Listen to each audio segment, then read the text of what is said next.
పితా పుత్ర పవిత్రాత్మ నామమున ఆమెన్. క్రీస్తునాథుని యందు మిక్కిలి ప్రియ సహోదరి సహోదరులారా, తపస్సు కాలాన్ని, పాస్కాయుత కాలాన్ని మనం విభూది బుధవారముతో ప్రారంభిస్తాం.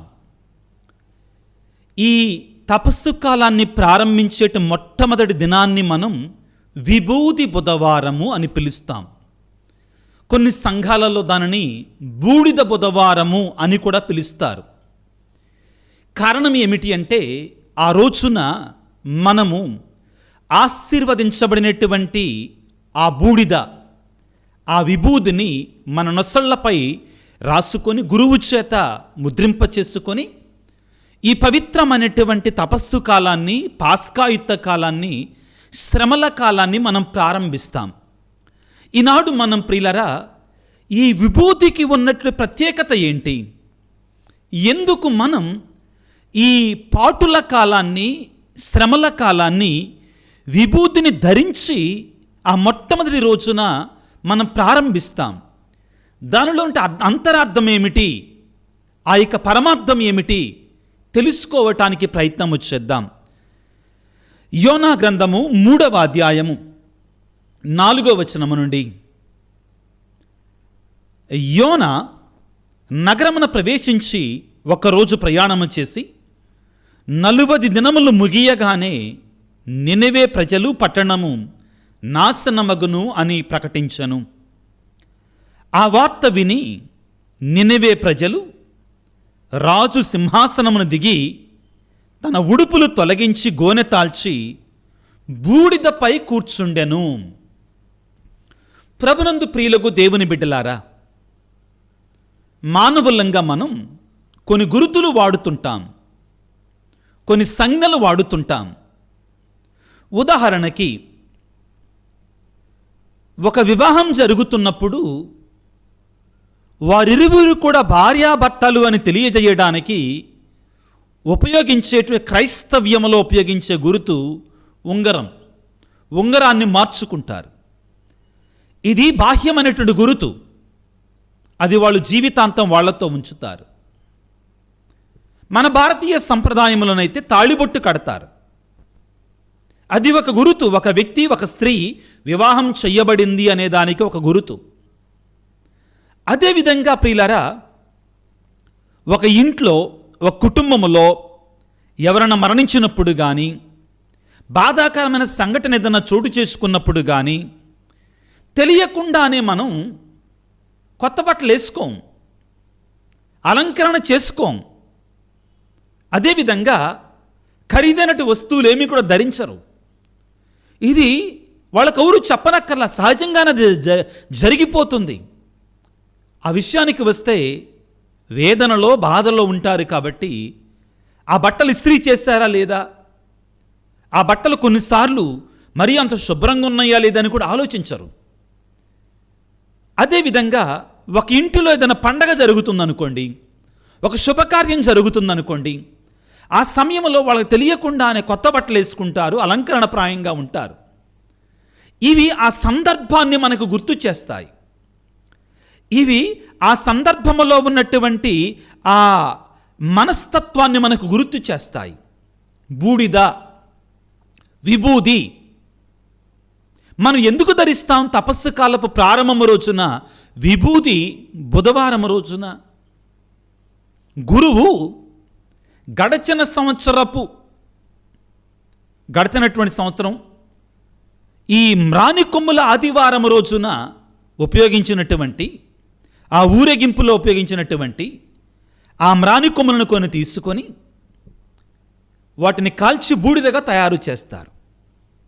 అది పవిత్రమైనటువంటిది. గురువు ఆశీర్వదిస్తారు. గురువు విశ్వాసుల యొక్క నొసళ్ళ మీద గురువులు కూడా చేసుకుంటారు. అందరం చేసుకోవాలి. విశ్వాసుల యొక్క నొసళ్ళ మీద దానిని సిలువు గురుతు ఆకారంలో ముద్రిస్తూ 2 రకాల మాటలలో ఏదో ఒకటి పలుకుతారు. మొదటిగా, నీవు మట్టి నుండి పుట్టితివి, మరలా మన్నైపోతావు. హృదయ పరివర్తన చెంది మారు మనసు పొంది సువార్తను విశ్వసింపుడు. ఈ మాటలు కానీ పలికి మనకి విభూతిని అందిస్తారు. మొదటిగా ఇవి రెండు మనకేమి నేర్పిస్తున్నాయి? ఈ రెండు మాటలు కూడా బైబిల్ గ్రంథం నుంచే స్వీకరించబడినటువంటివి. హృదయ పరివర్తన చెందు పశ్చాత్తాపడి సువార్తను విశ్వసించు. మార్కు సువార్త 1వ అధ్యాయం మనం చదువుకుంటాం. నీవు మట్టి నుండి జన్మించితే మరలా మన్నైపోదువుగాక. ఆదికాండం 3వ అధ్యాయంలో మనం 19వ వచనం మనం చదువుకుంటాం. దేవుడే పలికిన మాటలు ప్రియులారా. ఈ మాటలు మనకేం నేర్పిస్తున్నాయి? మొదటిగా ఊరికే బూడిద మాత్రమే, విభూతిని మాత్రమే రాయరు. ఆ విభూతితో పాటు కొన్ని మాటలు పలుకుతారని చెప్పాను. అవి మాటలు ఏంటో కూడా చెప్పాను. ఏమి నేర్పిస్తున్నాయి మనకి? ప్రథమంగా, నీవు మట్టి నుండి జన్మించావు, మరలా మరణిస్తావు. నీవు శాశ్వతంగా ఈ భూమి మీద జీవించవు. నీ జీవితం అశాశ్వతమైనటువంటిది, నీ బ్రతుకు అశాశ్వతమైనటువంటిది అనే సత్యాన్ని మనకు గుర్తు చేస్తుంది. We are mortals, we are not immortals. We will die some day. This life on this earth is not permanent, it's not everlasting, it is mortal. ఈ అశాశ్వతమైనటువంటి నువ్వు ఒకరోజు మరణిస్తావు, నువ్వు ఈ భూమి మీద శాశ్వతంగా ఉండవు. కాబట్టి నీ జీవితాన్ని పరిశీలించుకో. నీ బ్రతుకు ఏ విధంగా ఉంది, నీ నడత ఏ విధంగా ఉంది. ఈ భూమి మీద నువ్వు అశాశ్వతమైనటువంటి వాడివి కాబట్టి, శాశ్వతమైన జీవితం మరొకటి ఉంది కాబట్టి, కలంతకాలం ఆ జీవితంలో ఉండాలి కాబట్టి, ఆ జీవితానికి నువ్వు వెళ్ళాలంటే ఈ జీవితంలో ఏమైనా తప్పులున్నాయా సరిచేసుకో, సరిదిద్దుకో. సరిదిద్దుకునే కాలం ఇది అని నేర్పిస్తుంది. రెండవ మాట, మార్కు సువార్త 1వ అధ్యాయంలో ప్రభువు పలికిన మాటలు, బాప్తిస్మ యోహాను గారు పలికిన మాటలను జోడించి, పశ్చాత్తాపపడు, సువార్తను విశ్వసించు, దేవుని రాజ్యం సమీపించినది అని పలకటం ద్వారా పశ్చాత్తాపము, హృదయ పరివర్తన, సువార్తను విశ్వసించు, దేవుని యొక్క రాజ్యం అనే పదాలు మనకి వినపడతాయి. ఏమి నేర్పిస్తున్నాయి? మనం పాపులం, దేవుని యొక్క పాపక్షమాపణ మనకు అవసరమై ఉన్నది, హృదయ పరివర్తన మనకు కావాలి, సువార్తను మనం విశ్వసించాలి. ఈ యొక్క తపస్సు కాలంలో, పాస్కాయుక్త కాలంలో పశ్చాత్తాపపడాలి, జీవితాన్ని మార్చుకోవాలి, పరివర్తన చెందాలి, దేవుని సువార్తను ఎక్కువగా విశ్వసించాలి. ఆ సువార్త ద్వారా మనం రక్షణ పొందుకుంటాము. ఈ సత్యాన్ని మనకి లోతైనటువంటి భావంగా మనకు నేర్పిస్తుందండి. ప్రియులారా, బైబిల్ గ్రంథంలో అనేక సందర్భాలలో, పాత నిబంధన గ్రంథంలో, నూతన నిబంధనలో కూడా ప్రభువు పలికారు కొన్ని చోట్ల, మీరు బూడిద పోసుకొని హృదయ పరివర్తన చెందితే తప్ప మీరు కూడా అట్లే మరణిస్తాను. ప్రభువు కూడా పదాన్ని వాడారు, బూడిద పోసుకొని హృదయ పరివర్తన చెందడం అనే పదాన్ని. కాబట్టి ప్రియులారా, పరిశుద్ధ బైబిల్ గ్రంథం అనేటువంటిది మనకి పలు చోట్ల వ్యక్తులు ఈ బూడిదను చల్లుకొని మనకి ఒక సందేశాన్ని ఇచ్చారు. ఈ బూడిదను స్వీకరించటం అనేటువంటిది అర్థం లేనటువంటి ఒక ఆచారం కాదు, పరమార్థముతో కూడుకున్నట్టు ఒక సాంఘ్యంగా మనం భావించాలి. అయితే ఇక్కడ మీకు ముందుగానే ఒక వివరణ ఇస్తున్నాను. ఏమిటి అంటే, విభూది బుధవారం రోజున కొంతమంది ఆ విభూదిని స్వీకరించి, అందరం కూడా స్వీకరిస్తాం, ఆశీర్వాదాన్ని స్వీకరిస్తాం. మనలో కొంతమంది ఏం చేస్తామంటే, ఇంకా ఆ విభూది నాకు ఈ తపస్సు కాలమంతా కావాలని ఎగబడి మనం దాన్ని తీసుకుంటాం. అలా అవసరం లేదు. కావాలి అనుకున్న వాళ్ళు తీసుకొని దాన్ని ధరిస్తే నేను దానికి వ్యతిరేకం కాను, మీ ఇష్టం అదంతా కూడా. కొంతమంది అంటుంటారండి, ఇది ఒక ఆచారం మాత్రమే, అది అర్థం పర్థం అంటే ఆచారం మాత్రమే అన్నటువంటి వారు మరి బైబిల్లో ఎందుకు ఆ వ్యక్తులు చేశారు? వాళ్ళకి సమాధానం ఇవ్వండి. ఈ మహాజ్ఞానులండి కొంతమంది. ఎవరు జ్ఞానులంటే మీరు అర్థం చేసుకోండి, మేము జ్ఞానులం, మాకు మహా తెలివైనటువంటి వాళ్ళం, తమను తాము సెల్ఫ్ ప్రొక్లెయిమ్డ్ విజ్డమ్ పీపుల్ అని చెప్పుకునే వాళ్ళు, వాళ్ళని మేము గొప్పవాళ్ళం అని చెప్పుకుని, నాకు అన్నీ తెలుసు, నేను చదివాను, నేను పరీక్ష చేశాను, నేను ఏం చేస్తారు, నేను పరిశోధించాను అనేటువంటి వాళ్ళు ఏమంటారంటే తెలివిగా కొన్ని అవసరం వచ్చినప్పుడే పాత నిబంధన నుంచి తీసుకుంటారు. అవసరం లేనప్పుడు అది పాత నిబంధనగా అదెందుకు చేస్తున్నారు మీరు అని అంటారు. యేసు ప్రభు ఏమంటారు తెలుసా? మత్తయి శుభవార్త 5వ అధ్యాయంలో, నేను ధర్మశాస్త్రాన్ని రద్దు చేయటానికి రాలా, దాన్ని పరిపూర్ణమనట్టుకు వచ్చానంటారు. పాత నిబంధనలు ఏమన్నా కొన్ని తీసుకున్నప్పుడు తప్పు కాదండి, పాపం కాదు ప్రియులారా, దీన్ని మనం గుర్తుంచుకోవాలి. ఈ సందర్భంగా మీకు మరొక విషయాన్ని చెప్తున్నాను, వినండి జాగ్రత్తగా. ఆధునిక ప్రపంచంలో మరీ ఈ మధ్యకాలంలో ఒక 2-3 బోధకులు, గొప్ప బోధకులు బయలుదేరారు. ఇది ఎగతాళిగా అంటాం కాదు, కానీ మనం మాట్లాడాలండి. ఏంటి, నేను పరిశోధన చేశాను, నేను బాగా చదివా బైబిల్, నేను అంతా నాకు అంతా తెలుసు, నేనే ఇంకా చెప్పేది మీకు, నేను చెప్పిందే చేయండి అని పలికి కొన్ని వీడియోలు షార్ట్స్ రూపంలో వాళ్ళు బయటకు వదులుతున్నారు. ఏంటి, అసలు తపస్సు కాలం 40 రోజులు చేయాల్సిన అవసరమే లేదు, అసలు అది అర్థం పర్థం లేనటువంటిది అని మాట్లాడుతుంటారు. అని మాట్లాడి వాళ్ళు అనేది ఏంటంటే, 40 రోజులు మాత్రం ఎందుకు ఉండాలి ఉపవాసం, 40 రోజులు మాత్రం ఎందుకు దేవుని దగ్గర ఉండాలి, జీవితాంతం ఉండాలి అంటున్నారు. కథోలిక శ్రీసభ చెప్పేది కూడా అదే, మేము దానికి వ్యతిరేకం కాదు, అదే చెయ్యాలంటున్నాం. కానీ ప్రియులారా, నా ప్రశ్న ఏంటంటే, అటువంటి వారికి డైరెక్ట్ ప్రశ్న, మరి యేసు ప్రభు 40 రోజులు మాత్రం ఉపవాసం ఉండి ఎందుకు ప్రార్థన చేశాడు, ఆయన కూడా జీవితాంతం చెయ్యాలి కదా, దానికి మీరు వివరణ ఇవ్వండి. ఆయన జీవితంలో ఒక్కసారి 40 రోజులు ఉన్నాడు కాబట్టి ఆయన దేవుని కుమారుడు. నాకు ప్రతి సంవత్సరం కావాలి ఈ శుద్ధీకరణ దినాలు, నాకు అవసరమేది, నేను చేసుకుంటాను. నువ్వెవరు నా తప్పు అనడానికి? బైబిల్కి వ్యతిరేకంగా నేనున్నాను, నువ్వు ఉంటున్నావు అది తప్పనేటువంటి వాడివి. ఒకవేళ ఎవరైనా కానీ 40 దినాల పాటు నేను ఉపవాసం ఉంటాను, ప్రార్థన చేస్తాను, దేవునికి దగ్గరగా ఉంటాను, దాని అర్థం నేను ఏ రోజుల్లో దేవునికి దగ్గరగా ఉండనని కాదు. కానీ జాగ్రత్తగా ఆలకించండి, ఈ దినాలు నేను ఇంకా ఎక్కువగా దగ్గరగా ఉంటాను అన్నట్టుగా అది ఆచారము కాదు, అది పవిత్రమైన దినముగా మనం పరిగణించాలి. బైబిల్ గ్రంథంలోనే కొంతమంది భక్తులు 40 దినాల పాటు ప్రత్యేకంగా ఉన్నారు. అదేవిధంగా దీక్ష స్వీకరించటం ముమ్మాటికి తప్పు కాదు, అది ఒక మంచి కార్యమే. దయచేసి మీరు గుర్తుంచుకోండి. మీరు ఈ తప్పుడు బోధనలకు లొంగమాకండి ప్రియమైనట్టు నిజమైన క్రైస్తవ బిడ్డలారా. మరి దానికి ఎగతాళితో కూడుకున్నటువంటి ఉదాహరణలు జోడించి మరి కొంతమంది బోధిస్తున్నారండి దీక్ష గురించినటువంటివి. మరి ముఖ్యంగా కొన్నిసార్లు దిగజారి ప్రసంగాలు చెప్తున్నారని దీక్ష స్వీకరించినటువంటి ఆ పవిత్రంగా ఉండాలి అనుకునేటువంటి బిడ్డల మీద. ఇది కరెక్ట్ కాదు. పౌలు గారు స్ట్రైట్ క్వశ్చన్ అండి నాది ఎప్పుడూ కూడా, పౌలు గారు బైబిల్ గ్రంథంలో దీక్ష స్వీకరించారా లేదంటే ఆయన కొన్నాళ్ల పాటు తనను తాను దేవునికి ప్రత్యేకించుకున్నాడా లేదా? ప్రత్యేకించుకుని దినాలు ముగిసిన తర్వాత ఆయన క్షవరం గుండు చేయించుకున్నాడా లేదా?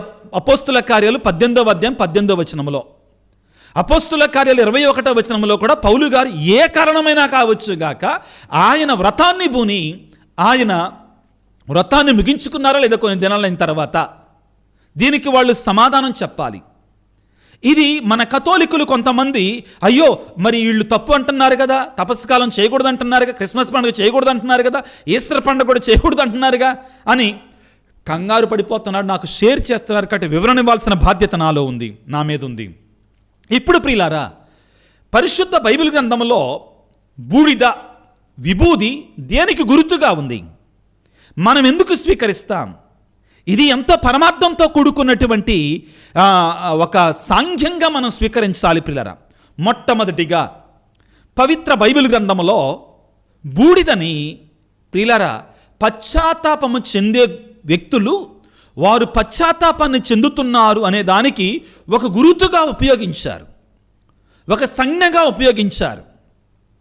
ప్రియులారా, బైబిల్ చదువుకుంటే మనం ఉదాహరణకి ఇప్పుడు మనం చదువుకున్న వాక్యములో నినివే ప్రజలు భయంకరమైన పాపములో జీవిస్తున్నారు. దేవుడు ప్రవక్త అయినట్టు యోనాని ఆ పట్టణం దగ్గర పంపించాడు. మొదట వెళ్ళలేదు, తర్వాత వెళ్ళాడు. వెళ్ళిన తర్వాత ఈ విధంగా బోధించాడు. యోనా గ్రంథము 3వ అధ్యాయం 4వ వచనము. యోనా ప్రవక్త నగరమున ప్రవేశించి ఒక్కరోజు ప్రయాణము చేసి 40 దినములు ముగియగాన నినివే నాశనమగునని ప్రకటించను.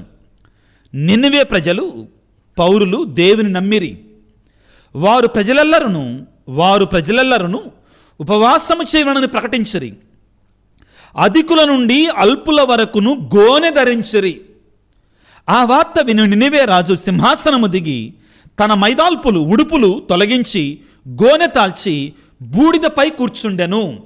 ఇది పశ్చాత్తాపానికి, హృదయ పరివర్తనకి, బాధపడుతున్నాను నేను పాపాన్ని బట్టి, నేను వేదన చెందుతున్నాను అనే దానికి గుర్తుగా చూస్తున్నా పిల్లారా. ఎప్పుడైతే వారు అక్కడ ఆ విధంగా చేశారో ముగింపు ఏమని ఉంటుందంటే, యోనా గ్రంథం 3వ అధ్యాయం 14వ వచనములో దేవుడు ఆ ప్రజలు చేసిన కార్యములను చూచెను. వారు తమ దుష్కార్యములను విడనాడినని తెలుసుకొని వారి మీద జాలి చెంది పూర్వము తాను నుడివినట్లుగా వారిని శిక్షింపడయ్యను. ప్రియులారా, బూడిద అనేటువంటిది, విభూది అనేటువంటి మన పశ్చాత్తాపానికి గుర్తుగా ఉండాలి. ఈ శ్రమల కాలంలో, ఈ పాస్కాయిత కాలంలో మనందరము కూడా మన స్థితిని గమనించాలి. నేను పాపిని. మత్తయి శుభవార్త 9వ అధ్యాయంలో యేసు ప్రభు పలికిన మాట ఏమిటి అంటే, మత్తయి శుభవార్త 9వ అధ్యాయము 12వ వచనములో ఆ మాటలో ఆలకించిన యేసు, వ్యాధిగ్రస్తులకే కానీ ఆరోగ్యవంతులకు వైద్యుడు అక్కర్లేదు కదా అని పలికి, నేను పాపులను పిలవచ్చుతని నీతిమంతులను పిలుచుటకు రాలేదు అని పలికాడు. దేవుడు మనకి ఈ శ్రమల కాలాన్ని మారు మనస్సు పొందటానికి, దేవుని కృపను పొందటానికి, దేవుని సన్నిధికి తిరిగి రావటానికి ఒక అవకాశాన్ని ఇస్తున్నాడు. ప్రియ దేవుని బిడ్డ, నీ జీవితం ఏ విధముగా ఉంది? నీ బ్రతుకు ఏ విధముగా ఉంది? నీవు దేవునికి దూరంగా బ్రతుకుతున్నావా? పాపములో బ్రతుకుతున్నావా? చెడులో జీవిస్తున్నావా? దేవుడి కృపాకాలములో, ఈ అనుగ్రహ కాలములో, ఈ దేవుని చెంతకు తిరిగి వచ్చే కాలములో ఈ ఉబుదుని ధరించటం ద్వారా నేను పశ్చాత్తాపడుతున్నాను అనే గురుతును నువ్వు దేవునికి తెలియజేస్తూ, నీ హృదయములో నువ్వు కన్నీరు కారుస్తూ దేవుని సన్నిధికి తిరిగి రావటానికి ఒక అవకాశాన్ని ఇస్తున్నాడు. ఈ తపస్సు కాలములో నీ పాపాన్ని విడిచిపెట్టాలి, నీ చెడుని విడిచిపెట్టాలి. దేవుని సన్నిధిలో నువ్వు హృదయ పరివర్తన చెందాలి, పశ్చాత్తాపం చెందాలి. లేకుంటే ప్రియులారా, దేవుని కోపానికి మనం గురి అవుతాము. దేవుని యొక్క కోపాగ్నికి మనం బలి అవుతాము. ప్రభువే, యేసు ప్రభు పలికిన మాట ఇది ప్రియులారా. మీరు కూడా హృదయ పరివర్తన చెందకపోతే మీరును అట్లే నాశనమగుదురు అని ప్రభువు ప్రియులారా అలనాడు ఇదిగో ఆ గలిలయులతోటి పలికిన మాటలు మనం మరవకూడదు ప్రియులకు దేవుని బిడ్డలారా. ఇక రెండవది ప్రియులారా, దానియేలు గ్రంథము 9వ అధ్యాయం 3వ వచనములో దానియేలు తన ప్రజల కొరకై బూడిదతో ఉపవాసం ఉండి ప్రార్థన చేశాడు. దానియేలు గ్రంథము 9వ అధ్యాయము 3వ వచనం. ఇక్కడ ప్రియులారా, దానియేలు తన పాపముల కొరకై పశ్చాత్తాపపడటం లేదు. దానియేలు తన ప్రజల పాపముల కొరకై ఉపవాసం ఉండి బూడిదను కప్పుకొని ఆయన పశ్చాత్తాపడుతున్నట్లుగా మనం చూస్తాం. దానియేలు గ్రంథము 9వ అధ్యాయము 3వ వచనం ఈ విధంగా ఉంది. నేను ఉపవాసముతోను గోనె వస్త్రముతోను బూడిదతోను ప్రార్థించుటకై నా ముఖమును దేవుని వైపునకు త్రిప్పుకొని ఉంటిని. దానియేలు గ్రంథము 9వ అధ్యాయము 3వ వచనాన్ని చదువుకుందాం. 1 నుంచి చదువుకోవడానికి ప్రయత్నం చేద్దాం పిల్లారా. మాదీయుడైన అహర్వేషు కుమారుడు దర్యావేషు బాబిలోనియాను పాలించుచుండెను. అతని పరిపాలనా కాలమున మొదటి ఏడు నేను పవిత్ర గ్రంథములు చదివి ప్రభువు ఇర్మియాకు చెప్పినట్లు యెరూషలేము 70 ఏళ్ల పాటు శిథిలమగుటను గూర్చి ఆలోచించుచుంటిని. నేను ప్రభువునకు భక్తితో ప్రార్థన చేయుచు అతనికి మనవి చేసుకొని ఉపవాసం ఉండి గోనె తాల్చి బూడిదలో కూర్చుంటుని. దేనిలో కూర్చున్నాడు? బూడిదలో కూర్చుంటుని. నేను నా ప్రభువైన దేవునికి ప్రార్థన చేసి మా ప్రజల పాపములను అతని ఎదుట ఇట్లు ఒప్పుకొంటిని. పాపాన్ని ఒప్పుకోలుకు గుర్తుగా ఉంటుంది ప్రియులారా. మీరు ఒకవేళ, నేను ఒకవేళ బూడిద ధరించి విభూది బుధవారం రోజున నాలో ఎటువంటి పశ్చాత్తాపము లేదనుకో, నాలో ఎటువంటి పాపక్షమాపణ కరక కోరిక లేదనుకో, తలంపు లేదనుకో ప్రియులారా, బూడిద వల్ల ఉపయోగం లేదండి. నేనే చెప్తున్నానండి. ఎస్, నాలో హృదయ పరివర్తన లేకపోతే, నాలో మారు మనసు లేకపోతే, నేను పాపాన్ని విడిచిపెడతానని నిర్ణయించుకోకపోతే ఆ విభూది వల్ల ఉపయోగం లేదు. ఆ విభూది మనకి పశ్చాత్తాపాన్ని కలిగించాలి, హృదయ పరివర్తనను కలిగించాలి. ఏ విధముగా నినెవే ప్రజలు ఏ విధముగా పశ్చాత్తాపడి బూడిద గమ్ముకున్నారో, అదేవిధంగా దానియేలు ఏ విధంగా తన ప్రజల పాపముల కొరకై దేవుని సన్నిధిలో బూడిద చల్లుకొని ఉపవాసం ఉన్నాడో, నీవు నేను కూడా అదే విధంగా ఉండాలి. దావీదు ప్రియులకు దేవుని బిడ్డలారా, పాపము చేసిన తర్వాత ఉరయా భార్యతో బెత్షెబాతో పాపము చేసిన తర్వాత ఆయన బూడిదలో కూర్చున్నాడు, పెంటలో కూర్చున్నాడు పిల్లారా. పశ్చాత్తాపముతోటి నీకు నాకు కూడా ఇది పశ్చాత్తాపాన్ని రగిలించాలి, హృదయ పరివర్తనను రగిలించాలి ప్రియులకు దేవుని బిడ్డలారా. రెండవది, బూడిదని ఎందుకు మనం క్రైస్తవులం కథోలికులం స్వీకరిస్తాము అంటే ఇది దుఃఖానికి సూచనగా ఉంది, వేదనకు సూచనగా ఉంది. ఒక వ్యక్తి మరణిస్తే దుఃఖిస్తాం కదా మనం. అదేవిధంగా ప్రియులరా, నేను పాపము చేస్తాను దేవునికి వ్యతిరేకంగా దుఃఖపడాలి మనం. దుఃఖానికి సూచనగా ఉంది. అన్నిటికంటే ముఖ్యంగా నేను మనిషిని, ఏమి లేమితనం, నేను ఎంతటి వాడిని దేవుని ముందు అనేటువంటి దుఃఖాన్ని కలిగిస్తుంది పిల్లారా. వాక్యాన్ని చదువుకుంటే మనం ఇదిగో ఎస్తేరు గ్రంథము 4వ అధ్యాయం 1వ వచనాన్ని మనం చదువుకుంటే ప్రియులారా, అక్కడ ఇశ్రాయేలు ప్రజలు పారసిక రాజు కింద బానిసలుగా బ్రతుకుతున్నారు.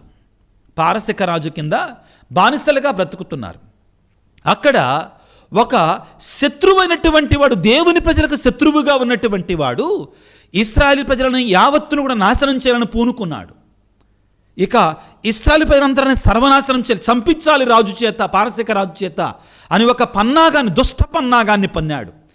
ఆ సమయంలో ప్రియులరా, మోర్దెకయి అనేటువంటి దైవభక్తుడు ఈ విషయాన్ని తెలుసుకొని బూడిద పోసుకొని పశ్చాత్తాపముతో, అంటే పశ్చాత్తాపం కాదండి ఇక్కడ వేదన, దేవుని సన్నిధిలో వేదన, దుఃఖంతో దేవుని సన్నిధిలో ప్రార్థన చేశాడు. ప్రియులారా, నీవు బూడిద పోసుకొని దేవుని సన్నిధిలో ప్రార్థన చేస్తున్నావంటే నిన్ను నీవు దీనాతి దీనునిగా పోల్చుకుంటున్నావు, తగ్గించుకుంటున్నావు. హృదయ పరివర్తన నీలో ఉంటుంది. దానికంటే ఎక్కువగా ఒకలాంటి బాధ, వేదన నీలోకి వస్తుంది, నీలోకి రావాలి. తపస్సు కాలం అనేటువంటిది సంతోషించే రోజులు కాదు. అందుకనే మనం ప్రియులారా పీఠం మీద పూలు పెట్టుకోం. లిటర్జికల్గా నేను మాట్లాడుతున్నా, మీరు వీటిని గురించి మీరు ఎక్కువగా పట్టించుకోమాకండి. లిటర్జికల్గా దివ్యబలి పూజలో, ఆరాధనలో ఎక్కువగా పూలు కనపడం. మన కథోలిక్కులు కూడా చాలామంది స్త్రీలు ఈ శ్రమల కాలంలో పూలు ధరించరండి, అలంకరణ చేసుకోరండి, చాలా నిరాడంబరంగా ఉంటారు. మన పాత క్రైస్తవులు, కథోలికులు, ఆదిమ మన పాత విశ్వాసం ఉన్నట్టు స్త్రీలు తీసుకోరు. దానికి తోడు అదేవిధంగా మాంసాన్ని దగ్గరకు రానివ్వరు. ముఖ్యంగా శుక్రవారాలు మాంసాన్ని కానీ రుచికరమైనటువంటి విందులు కానీ రానివ్వరు. ఒకసారి ఒక వ్యక్తితో ఇదే విధంగా మాట్లాడుతుంటే ఈ టాపిక్ వచ్చింది. ఆయన అన్నాడు, ఎంత తపస్కాలం అయినా కానీ, ఎంత ఉపవాస దినాలైనా నాకు ముక్క లేకపోతే ముద్ద మెంగుడు పడదండి ప్రతిరోజు అన్నాడండి. దానికి మనం ఏం చేయలేం, ఎవరికి వారుగా నిర్ణయించుకోవాలి. ప్రియులారా, ఇవి శ్రమల కాలం అని కొన్ని త్యాగం చేయాలి మన పాపాల కొరకై. మనం ఆ పశ్చాత్తాపం అనేటితో మన జీవితంలో మనకు కనబడాలి. ప్రార్థన ఎక్కువగా ఉండాలని జీవితంలో, దేవుని సన్నిధికి వెళ్ళటం ఎక్కువగా ఉండాలి, ప్రభు పాటలను ఎక్కువగా ధ్యానం చేయాలి. ఎందుకు దుఃఖము రావాలి మనకి అంటే ప్రభు యొక్క శ్రమలను మనం ధ్యానం చేస్తాము కాబట్టి. మన పాపాన్ని బట్టి ఆయన సిలువ వేయబడ్డాడు, మన పాపాల కొరకే ఆయన నలుగుగొట్టబడ్డాడు. కాబట్టి నీలో నాలో ఆ పశ్చాత్తాపం అనేది కనబడాలి ప్రియులకు దేవుని బిడ్డలారా. కాబట్టి రెండవది ఏంటంటే దుఃఖానికి సూచనగా ఉంటుంది. మోర్దెకయి ఏ విధంగా ప్రజలందరూ నాశనము కాబోతున్నారు దేవుని బిడ్డలందరూ అని దుఃఖముతో బూడిద పోసుకొని ప్రార్థన చేశాడు. అదేవిధంగా ప్రియులారా, 2వ సమూయేలు గ్రంథం 13వ అధ్యాయం 19వ వచనంలో తామారు అనేటువంటి యువతి చెరచబడ్డ తర్వాత మరి శారీరకంగా పాడు చేయబడ్డ తర్వాత ఆమె కూడా ఇదిగో ఈ బూడిద పోసుకొని రావటాన్ని మనం చూస్తాం ప్రియులారా. యోబు గ్రంథములో అతడు ప్రియులారా, ఇదిగో యోబు గ్రంథము 2వ అధ్యాయం 8వ వచనంలో అతడు బూడిదలో కూర్చొని తన శరీరమును చిల్ల పెంకుతో గీకుకొనిచుండెను. ఇది దుఃఖానికి గుర్తుగా మనకు కనబడుతుంది ప్రియులకు దేవుని బిడ్డలారా. ఇదిగో ఈ శ్రమల కాలంలో ఉన్న మనందరము కూడా పిల్లారా, ఈ విభూతిని మనం అర్థవంతంగా స్వీకరించడానికి ప్రయత్నం చేద్దాం. మూడవది అతి ముఖ్యమైనటువంటిది ప్రియులారా, ఈ విభూతి అనేటువంటిది మనకి వినయానికి, దేవుని సన్నిధిలో తగ్గింపుకి గుర్తుగా ఉంటుంది. బైబిల్ గ్రంథంలో అది మనకు కనబడుతుంది. వినయానికి, తగ్గింపుకి, గర్వాన్ని విడిచిపెట్టడానికి మనకది ఒక చక్కని గుర్తుగా ఉంటుంది, మనకి జ్ఞాపకం చేస్తుంది పిల్లలు. మనము ధరించేటువంటి విభూది ఒకళ్ళ కోసం మనం ధరించాం, నా ఆత్మశుద్ధి కోసం, ఒకడు మెప్పు కోసం కాదు, నా ఆత్మ స్థిరీకరణ కొరకై, నాలో ఆ యొక్క వినయము, విధేయత, తగ్గింపు కొరకే మనం చేస్తాం పిల్లల. అబ్రహాము సొదొమ గొమొర్రా నాశనమవుతుందని దేవుడు అబ్రహాముకు చెప్పినప్పుడు అబ్రహాము తనను తాను బూడిదతో పోల్చుకున్నాడు. ఆదికాండములో దేవుడు అబ్రహాము దగ్గరికి వచ్చి, నేను ఈ సొదొమ ప్రజలు పాపముతో నిండిపోయారు, వీళ్ళని నాశనం చేయబోతున్నానని చెబితే అబ్రహాము తనను తాను దేనితో పోల్చుకున్నాడో తెలుసా? అయ్యా, నేను వట్టి బూడిద పోగునే అన్నాడు. అంటే వినయానికి గుర్తుగా ఉంటుంది. వాక్యాన్ని చదువుకుంటే ఆదికాండం 18వ అధ్యాయం 27వ వచనములో అబ్రహాము ఈ విధంగా పలుకుతాడు, నేను బూడిద పోగునే, మట్టి మనిషినే, అయినను మాట్లాడుటకు దేవరవారి సన్నిధిలో సాహసించుచున్నాను. అంటే వినయానికి గుర్తుగా ఉంటుంది, తగ్గింపుకు గుర్తుగా ఉంటుంది. మనలో ప్రియులారా, ఆ విభూతి బుధవారం రోజున కట్టిక ఉపవాసం ఉండి విభూతిని ధరించినప్పుడు మనకు తెలియకుండానే ఒకలాంటి మార్పు, ఒక ప్రక్రియ జరుగుతుంది. అది మనలో జరగాలి, అది మనలో జరగాలి. తగ్గింపు. నేను వినయాత్ముడిగా దేవుడి సన్నిధిలో ఉండాలి. గర్వం, ఆది పాపం, గర్వం నాలోనికి రాకూడదు అని మనకు అది గుర్తు చెయ్యాలి. యెషయా గ్రంథము 6వ అధ్యాయం 61వ అధ్యాయం 3వ వచనంలో పిల్లారా, విలపించు వారికి బూడిదకు బదులుగా ఆనంద తైలాన్ని ఇస్తానంటున్నాడండి. అంటే విలాపానికి, తగ్గింపుకి గుర్తుగా దీనులకి, పెంటకొప్పలలో కూర్చున్నటువంటి వాళ్ళని లేవనెత్తుతానని పలుకుతాడు. అక్కడ ఆయన పూలదండంతో అభిషేకిస్తానంటున్నాడు. అంటే ఇది దీనతకు గుర్తుగా ఉంటుందండి. అదేవిధంగా యోబు గ్రంథం 30వ అధ్యాయం 19వ వచనంలో ఆయనను బురదలో పడవేశాను అంటాడు. అదే నేను ధూళి బూడిద వలె అయ్యితిని అంటాడు. దీనతకు గుర్తుగా ఉంటుంది ప్రియులారా బూడిద అనేటువంటిది. నీలో వినయాన్ని, దీనతను, తగ్గింపును దేవుని సన్నిధిలో కలిగించాలి, ప్రేరేపించాలి ఈ బూడిద, ఈ యొక్క విభూది. ఈ విభూది బుధవారం రోజున ప్రియులకు దేవుని బిడ్డలారా. ఆ తరువాత ప్రియులారా, నేను దీన్ని ముందుగానే చెప్పాను, విభూది అనేటువంటిది నేను బూడిదని నా నెత్తి మీద పోసుకున్నప్పుడు అన్నిటికంటే ముఖ్యంగా నాకేం గుర్తు చేయాలంటే, ఈ శరీరం మట్టి, ఈ మట్టి మరల మన్నైపోతుంది, ఆత్మ మాత్రమే శాశ్వతం అని మనకు జ్ఞాపకం చేసి మనల్ని సవాలు చేయాలి. రే, నువ్వు ఈ శరీరం కోసం ప్రాకులాడుతున్నావా? అది అశాశ్వతమైనది. ఇదిగో నువ్వు ధరించావు చూడు మట్టి, అలా మన్నైపోతుంది నీది ఒక రోజున. ఆ బూడిదలాగా మారిపోతావు నీవు. కాబట్టి శరీరాన్ని కాస్త నువ్వు చూడాల్సింది నీ ఆత్మ గురించి నువ్వు శ్రద్ధ వహించు. నీ ఆత్మ గురించి నువ్వు శ్రద్ధ వహించు. చెప్పాను కదా, ఆదికాండం 3వ అధ్యాయం 19వ వచనంలో, గురువు ఆ రోజున నీవు మట్టి నుండి పుట్టితివి కనుక తిరిగి మన్నైపోతావు. అదేవిధంగా ఉపదేశకుడి గ్రంథంలో ప్రియులారా మనం చదువుకుంటాం, ఏమని ఉంటుంది? మట్టి నుండి పుట్టిన మనిషి మరలా మన్నైపోతాడు అనని మనం చదువుకుంటాం. ఆ ఒక్క వాక్యాన్ని చదువుకుందాం ప్రియులకు దేవుని బిడ్డలారా. ఉపదేశకుడి గ్రంథము 12వ అధ్యాయము 7వ వచనములో, నరుని దేహము ఏ మట్టి నుండి వచ్చినదో ఆ మట్టిలో తిరిగిపోవును, అతని ప్రాణము మొదట దానిని దయచేసిన దేవుని చేరుకొనును. కాబట్టి ప్రియులారా, ఈ జీవితం, ఈ శరీరం శాశ్వతం కాదు, ఈ బ్రతుకు శాశ్వతం కాదు అని తెలిసినప్పుడు వెంటనే మనలో ఒకలాంటి దైవికమైన భయం కలుగుతుంది, పశ్చాత్తాపం కలుగుతుంది, హృదయ పరివర్తన కలుగుతుంది, మారు మనస్సు కలుగుతుంది. ప్రియ దేవుని బిడ్డ, ఈ శ్రమల కాలంలో కూడా నీవు నీ పాపము కొరకే పశ్చాత్తాపడకపోతే, ఈ జీవితం శాశ్వతం కాదని నువ్వు గుర్తుంచుకోకపోతే ఇంకెప్పుడు నువ్వు మారు మనసు పొందేది? ఇక తపస్సు కాలం వస్తుంది పోతుంది, వస్తుంది పోతుంది. నీ బ్రతుకు అదేవిధంగా పాపములో ఉన్నట్లయితే ప్రియ దేవుని బిడ్డ, నీకు విమోచన లేదు. ఈ బూడిదను ధరించినప్పుడు ఈ శరీరం శాశ్వతం కాదని గుర్తు తెచ్చుకో. నీ పాపాన్ని విసర్జించో, నీ చెడు జీవితాన్ని విసర్జించడానికి ప్రయత్నం వచ్చాయి, లేకపోతే నీకు రక్షణ లేదు అని గుర్తుంచుకో. ప్రియులకు దేవుని బిడ్డలారా, బూడిద ధరించటం ప్రార్థనా జీవితానికి గుర్తుగా ఉంటుంది. ప్రార్థనలో ఉన్నాను, దేవునికి దగ్గరగా ఉన్నాను అనేదానికి మనల్ని ప్రేరేపించాలి. భక్తులు ప్రియులారా, ఎంతోమంది ఇర్మియా గ్రంథము 6వ అధ్యాయం 26వ వచనంలో, గోనె వస్త్రమును ధరించి బూడిదలో పొర్లాడండి, బూడిదలో పొర్లాడండి అని పలుకుతాడు. ప్రియులకు దేవుని, అది దేవుని కృపను కోరడానికి, దేవుని సన్నిధి చేరుకోవడానికి ఎప్పుడూ కూడా బూడిద అనేటువంటిది ఉపవాసముతో కలిసి ఉంటుందండి. పాత నిబంధన గ్రంథంలో బూడిదను చల్లుకోవటం అనేది, బూడిదలో కూర్చోవటం అనేది, ఉపవాసము బూడిద చల్లు రెండు కలిసిమెలిసి వెళతాయి, ఉపవాస ప్రార్థనతో కలిసి ఉంటుంది. కాబట్టి బిడ్డలారా, ప్రార్థనకి, ఉపవాస ప్రార్థన, బూడిద ప్రార్థనకి అది ఒక చిహ్నంగా ఉంటుంది దేవునితో ఐక్యమై ఉండడానికి. చివరిగా ప్రియులకు దేవుని బిడ్డలారా, బూడిద మనకి దైవ తీర్పును గుర్తు చెయ్యాలి. దేవుని యొక్క తీర్పును గుర్తు చెయ్యాలి. ఏమిటి ప్రియులకు దేవుని బిడ్డలారా? ఇదిగో పేతురు రాసిన 2వ లేఖ 2వ అధ్యాయం 6వ వచనంలో, సొదొము గొమొర్రు పట్టణాలను బూడిదగా దేవుడు శిక్షించాడు కదా, బూడిదగా మార్చివేశాడో, అది దేవుని యొక్క తీర్పునకి, దేవుని యొక్క శిక్షకు గుర్తుగా ఉంటుంది బూడిద. కాబట్టి మనం మారు మనసు పొందడానికి సహాయం చేస్తుంది. చివరిగా 7వది ప్రియులారా, బూడిద మనకి అంతరంగిక మార్పునకు గుర్తుగా ఉండాలి, అంతరంగిక హృదయ పరివర్తనకు గుర్తుగా ఉండాలి. మత్తయి శుభవార్త 11వ అధ్యాయము 21వ వచనాన్ని మనం చదువుకుంటే, ఇక్కడ ప్రభువు నోటి నుండి మనకి కొన్ని వాక్యాలు వినపడతాయండి బూడిద గురించి ప్రియులారా.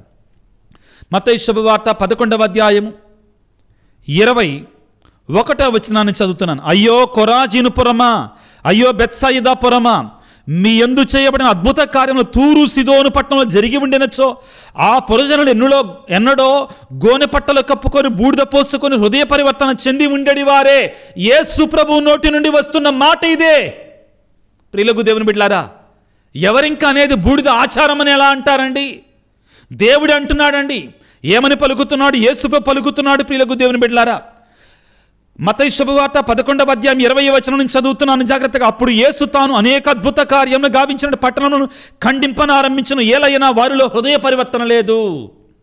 అయ్యో కొరాజీను పరమా, అయ్యో బెత్సయిదా పరమా, మీ యందు చేయబడిన అద్భుత కార్యములు తూరు సిదోను పట్టణంలో జరిగి ఉండినచో, ఆ పురజనులు ఎప్పుడో గోనె పట్టలు కప్పుకొని బూడిద పూసుకొని హృదయ పరివర్తన చెంది ఉండేది వారే. ఆ తర్వాత ఏమంటున్నాడు? కావున తీర్పు దినమున మీ స్థితి కంటే తూరు సిదోను పట్టణ ప్రజల యొక్క స్థితియే మేలైనదిగా ఉంటుంది అని మీతో చెప్పుచున్నాను. ప్రభువే స్వయంగా పలికిన మాట. మీ యందు చేయబడినట్టే కార్యాలు అక్కడ చేసి ఉన్నట్లయితే వారు బూడిద పోసుకొని పశ్చాత్తాపడేవాళ్ళు. బూడిదను ప్రభువు వాడుతున్నారండి. ఇది పాత నిబంధన ప్రక్రియ కాదు, నూతన నిబంధనలో కూడా ప్రభువు పలికిన మాట ఇది. నూతన నిబంధనలో కూడా ప్రభువు పలికిన మాట ఇది. ప్రియులారా, ప్రియ సహోదరి సహోదరుడా, ఈ విభూతి కాలంలో, ఈ యొక్క శ్రమల కాలంలో, ఈ పాస్కాయుత కాలంలో మొట్టమొదటి రోజున విభూతి బుధవారం రోజున విభూతిని స్వీకరిస్తున్నావంటే ప్రభువు పలికిన మాటల ప్రకారమే నువ్వు స్వీకరిస్తున్నావు. ప్రభు యొక్క వాక్యాన్ని నువ్వు స్వీకరిస్తున్నావు.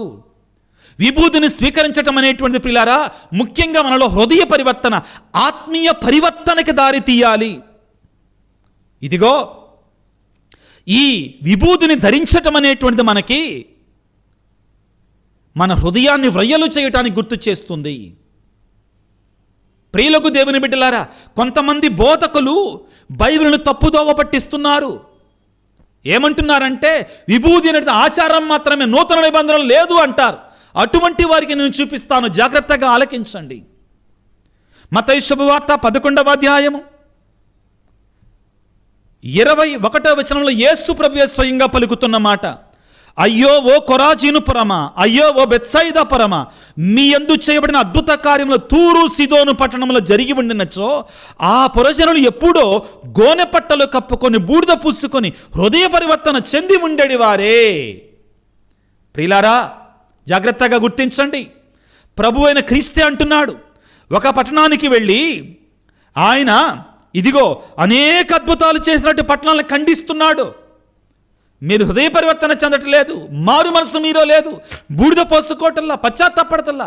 మీ దగ్గర చేసినటువంటి ఆ యొక్క అద్భుత కార్యాలని కొరాజీను బెత్సయిదా పురాలలో చేసినట్లయితే అక్కడ ప్రజలు బూడిద పోసుకొని పశ్చాత్తాపడేవాళ్ళు. ప్రభు ఉపయోగించాడండి ఈ పదాన్ని. బైబిల్ ప్రకారం ఉన్నటువంటి ఈ యొక్క సాంఘ్యాన్ని మనం చేసుకుంటాం విభూతి బుధవారం రోజున.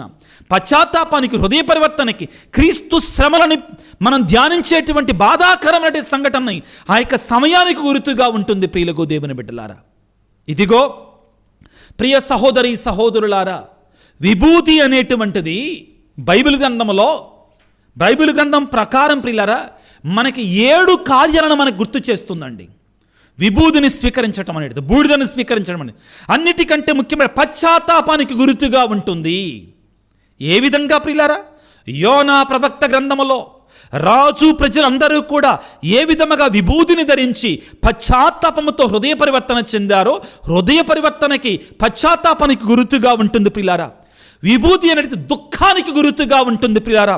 ఇదిగో ఎస్తేరు గ్రంథములో ఇశ్రాయేలు ప్రజలు మరి శత్రువుల బారిన పడి చచ్చిపోబోతున్నారు. ఆ యొక్క మూర్ఖులనేటువంటి వారు వ్యతిరేకంగా పన్నాగాలు పడుతున్నారు తెలిసినప్పుడు మొర్దెకై అనే దైవజనుడు పిల్లారా బూడిద పోసుకొని దుఃఖముతో దేవుని సన్నిధిలో ప్రార్థన చేశాడు. దేవుని కృప కొరకే ప్రార్థన చేశాడు. దుఃఖముతోటి దేవుని కృప కొరకే ప్రార్థన చేశాడు. అదేవిధముగా బూడిద అనేటువంటిది మూడవది ప్రియులారా, ఇదిగో వినయానికి తగ్గింపుకి గురుతుగా ఉంటుంది. అబ్రహాము ప్రియులారా సొదొమ గొమొర్రా ప్రజలను నాశనం చేసేటప్పుడు దేవుని సన్నిధిలో నేను బూడిద పోగునే, మట్టి మనుషునే అని తనను తాను బూడిదతోటి పోల్చుకున్నాడు. వినయానికి తగ్గింపుకి దేవుని సన్నిధిలో గురుతుగా ఉంటుంది.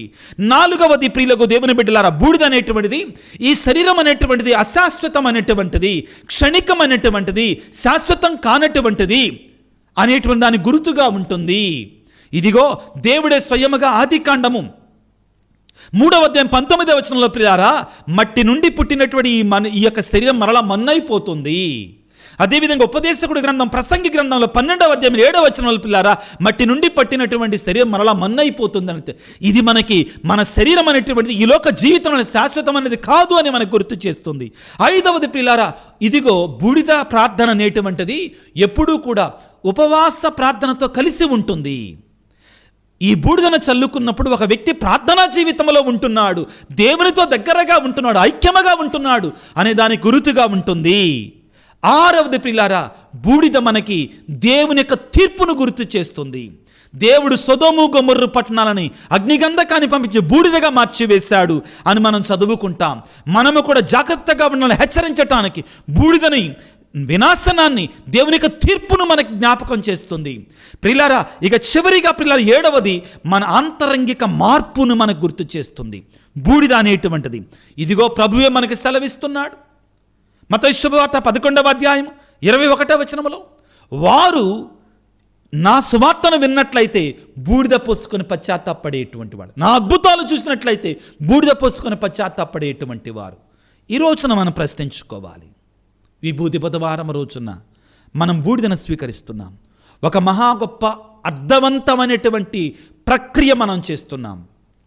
తపస్సు కాలాన్ని, శ్రమల కాలాన్ని, పాటుల కాలాన్ని, పాస్కాయుత కాలాన్ని ప్రారంభిస్తుండగా మనలో మార్పును తీసుకురావాలి. ఈ బహిరంగమైన సంజ్ఞ హృదయ పరివర్తన తీసుకురావాలి, పశ్చాత్తాపాన్ని తీసుకురావాలి.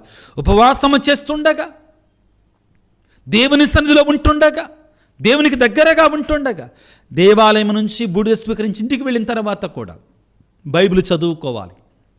వీలున్నటువంటి వారు వాక్యాన్ని చదువుకోండి, ప్రార్థన చేసుకోండి, దేవునికి దగ్గరగా ఉండండి, మీలో మార్పు కలగటానికి దేవుని వేడుకొనండి. కొన్నిసార్లు ప్రియులారా పశ్చాత్తాపం మనంతట మనకు రాదు. దేవుని వేడుకొని, దేవా నాలో పశ్చాత్తాపాన్ని రగిలించయ్యా. దావీదు అనలేదా, నాలో నిర్మల హృదయాన్ని కలుగజేయ్యా 51వ కీర్తనలో వేడుకోలేదా? మనం కూడా వేడుకోవాలి బిడ్డ, ప్రార్థన చేసుకోవాలి బిడ్డ. అటువంటి కృపను దయచేయమని తల వంచి ప్రార్థన చేసుకుందాం. యేసురాజా, సర్వశక్తిమంతుడా, ఈ విభూతి బుధవారం రోజున విభూతిని ధరించి మేము ఇదిగో నీ సన్నిధికి వస్తుండగా పశ్చాత్తాపపడేటువంటి కృపను మాకు దయచేయండి. విభూతిని ధరించి ఈ జీవితం అశాశ్వతమైనటువంటిది, ఈ బ్రతుకు శాశ్వతం కాదు, నీతో ఉండే జీవితమే శాశ్వతమైనది. ఏ విధంగా నినివే ప్రజలు వారు దుఃఖముతో, వేదనతో, పశ్చాత్తాపంతో, హృదయ పరివర్తనతో బూడిదలో కూర్చొని ప్రార్థన చేశారు. మేము కూడా అదే విధముగా ప్రభువా మా పాపాల కొరకై, మా చెడు జీవితాన్ని బట్టి, మా యొక్క పాప రోత జీవితాలను బట్టి హృదయ పరివర్తన చెంది నీ సన్నిధికి వచ్చి బూడిదతోటి ప్రభువా పశ్చాత్తాపడే విధంగా మమ్మల్ని దీవించమని ఈనాడు ఈ వాక్య పరిచయలో పాల్గొనండి. బిళ్ళందరినీ దీవించండి నాయన. ఈ యొక్క విభూతి బుధవారం రోజున మేము ప్రారంభించే పవిత్రమైన దినాల రోజున మమ్మల్ని మేము మీకు అంకితం చేసుకొని మారిపోవటానికి, పవిత్రంగా మారడానికి, నీకు ఇష్టమైన బిడ్డలుగా మారడానికి కాల్సిన శక్తిని, అనుగ్రహాన్ని మాకు దయచేయమని ఈ వాక్య పరిచయలో పాల్గొంటున్న ప్రతి బిడ్డను దీవించండి. అనారోగ్యంతో ఉన్నటువంటి వారిని ప్రభువా నీ గాయపడిన హస్తాలతో తాకండి, స్వస్థపరచండి. ప్రత్యేకమైన రీతిలో ప్రభువా కుటుంబాలను దీవించండి నాయన. సఖ్యతను ఏర్పాటు చేయండి. వివిధ ఉద్దేశాలతో తలంపులతో నాయన మా కొరకే ప్రార్థన చేయమని, ఇదిగో ఈ వీడియో క్రింద ఎవరైతే ప్రార్థించమని అడుగుతున్నారో వారందరిని దీవించమని, ఆశీర్వదించమని మనాదురైన క్రీస్తు ద్వారా వేడుకొనుచున్నాము తండ్రి, ఆమెన్. ప్రభువు మీతో ఉందురుగాక, మీ ఆత్మతో ఉందురుగాక. సర్వశక్తిగల సర్వేశ్వరుడు పిత, పుత్ర, పవిత్రాత్మ మిమ్ము మీ కుటుంబాలను చల్లగా దీవించి ఆశీర్వదించి కాపాడుదురుగాక. God bless you. దేవుడి మిమ్ము దీవించుగాక, ఆమెన్. ప్రియులకు దేవుని బిడ్డలారా, దయచేసి చివరి వరకు చూసినటువంటి వారు తప్పనిసరిగా వీడియోను లైక్ చేయండి, ఒక మెసేజ్ ఉంచండి దయచేసి. దీనివలన కష్టపడి బోధించేటువంటి శ్రమతో కూడుకున్నటువంటి ఈ వాక్య పరిచర్య 10 మందికి కూడా చేరుతుంది. అదేవిధంగా మీ ఆత్మీయ తండ్రిని నా కోసం ఈ శ్రమల కాలంలో ఎక్కువగా ప్రార్థన చేయండి. ఎన్నో చోట్ల దూర ప్రాంతాలకు వెళ్ళి దేవుని యొక్క సువార్తను బోధించాల్సిన బాధ్యతని దేవుడు నా మీద ఉంచాడు. ఆ కృపను దేవుడు నాకు అనుగ్రహించాడు. దీన్ని బట్టి దేవునికి స్తోత్రాలు చెల్లిస్తున్నాను. నా కొరకే ప్రార్థించవలసిందిగా మనవి చేస్తున్నాను. అందరం ఆత్మీయంగా పరిశుద్ధంగా జీవించడానికి ప్రయత్నం చేద్దాం. God bless you. దేవుడి దీవించుగాక, ఆమెన్.